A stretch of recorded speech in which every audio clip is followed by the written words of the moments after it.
Now, at this hospital, the work is quoted almost repetitiously, and it should be, is George Vaillant's study on the natural history of alcoholism.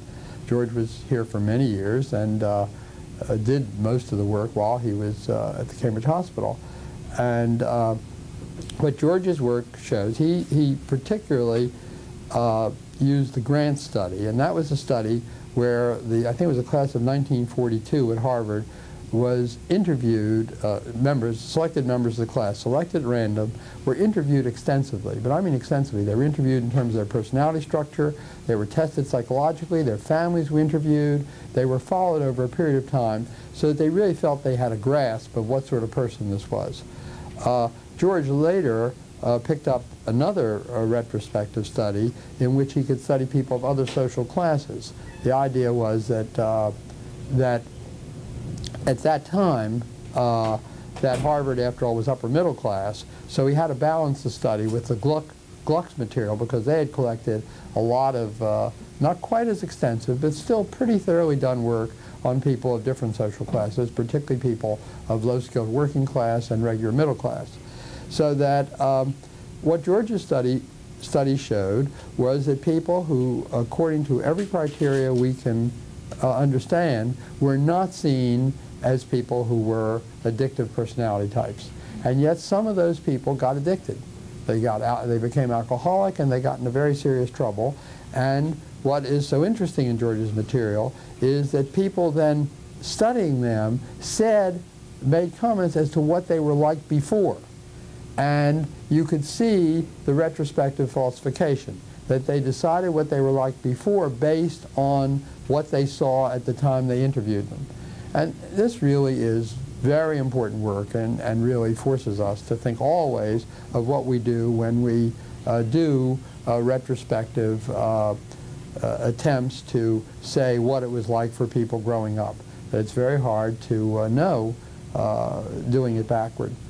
So that it really made a lot of the work that had been done before with SET not so good and not look so good, and it threw a lot of questions into it. Now this controversy goes on right now. I mean, every time there's a new flurry of an attempt to think in terms of social policy about intoxicants, the whole issue is to find an at-risk population, to define it early, and this is what prevention, to educate, to shift people's attitudes early and what have you, as if that were going to prevent this from happening. Well, that's a fairly tricky proposition, and it certainly dies hard because it has very attractive aspects to it. But there we are. Now, as far as setting work goes, there were efforts made to study things that looked like they were really taking the social setting into account. For example, a lot of studies were done that showed that addicts were more likely to come from populations of broken homes, particularly the loss of one parent and particularly the loss of the mother. That if that happened early, and if it happened at any time during childhood and what have you, that such people were more likely to become addicts than other aspects of the population. But if you looked at those studies closely, what they really showed was that people who had those social conditions came from that kind of deprived, and that was the word that was used again and again, from deprived social conditions, either economically or as a result of the loss of a parent, and those two were often combined, that those social conditions resulted in a kind of personality structure which led to addiction. It wasn't really work on the social conditions. It was really work that led to a certain notion of set, of personality structure, which in turn led to addiction.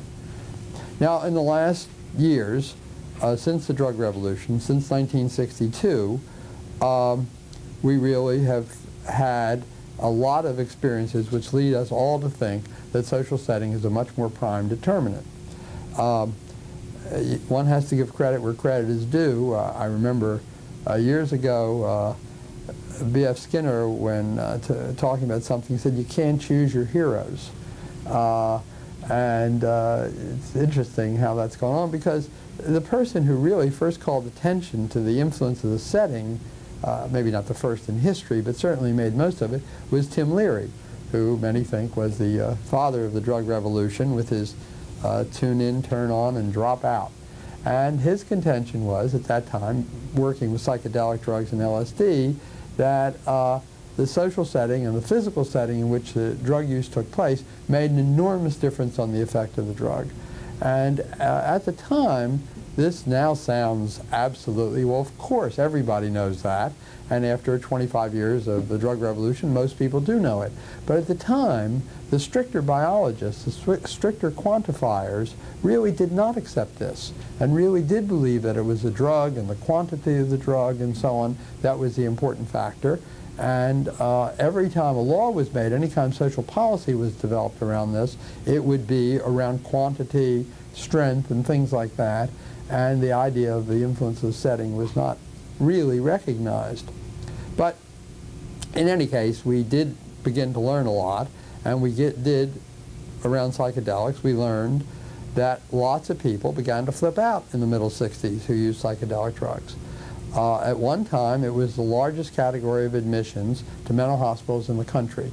At Mass Mental Health Center, at one time, it was up to 80% of their admissions were people who were having these drug experiences. So the kind of drug hysteria that really gripped the country at that point is understandable if you look at those figures. Then it took some time. By the late 60s, early 70s, these reactions to drug experiences were virtually zero. By 1970, 71, I don't remember exactly, the Mass Mental Health Center had not one single admission as a result of a so-called bad trip, as a result of a drug reaction. So in a period of about 5 or 6 years, it virtually disappeared. And what people were saying was that the drug use had stopped. In fact, it hadn't. Through 1973, psychedelic drug use continued to be the fastest growing drug use in the country. But the noxious experiences had, if not stopped, at least had become far less important. And then a couple of people from California, McLaughlin and Arnold, Bill McLaughlin, who was a very prominent drug researcher at the time, went back and studied the people who had taken psychedelic drugs in the 50s, before the drug revolution. And incidentally, they were given out a lot at that time. They were called psychotomimetics, and the residents at the Mass Mental Health Center at Chestnut Lodge routinely were asked to take psychedelic drugs on a buddy system, because the idea was that you would learn something about how psychotics think in a limited way. You'd only do it for a few hours. That would improve your capacity as a therapist.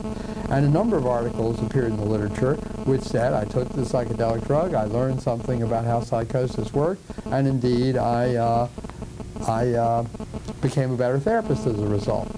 I think I'll leave that till the end if we have time to talk about therapy as to whether there wasn't a certain amount of truth in that. But the important thing from McLaughlin and Arnold were that these people, some liked taking it, some hated it, and so on, but there weren't the kind of noxious reactions. So that the important development was that what had happened that caused people to really flip out in great numbers was really a social setting variable. That at that time people believed that you could get heaven or hell out of these drugs. You could achieve mystical oneness with the universe, you could have a religious experience. It was really touted, or on the other hand, you could go crazy. And with that kind of belief and with that kind of attention that was being paid to the use, it was a self-fulfilling prophecy. The social setting brought about some of the very thing that people were afraid of. So that focused attention on the influence of the setting. And the next big, I almost think of them as social experiments to focus the attention on the social setting, was the Vietnam War, where we sent hundreds of thousands of young people into a social setting which was, for them, horrible, which was terrifying, where they were hated, they hated the people they were with, they were fearful every second. I was there, it seems like a terribly long time ago now, but I'll never forget what it felt like to be in a huge installation, Long Been, where there were thousands and thousands, 100,000 people or something like that, and there would be an incident, not often, every 2 or 3 days, a little plastique explosive would go off, one person was killed, 2 lost legs, sometimes only 2 lost arms. It wasn't much, but what it meant was, in terms of the extent of casualties, is you never put your foot down anywhere without being scared. You never took a single step where you weren't frightened. And that's a very unusual experience, and it really creates a level of tension that's hard to characterize and to live in our current life, where you know, we don't like to cross Cambridge Street because of the way some people drive, but that's a relatively limited experience of anxiety.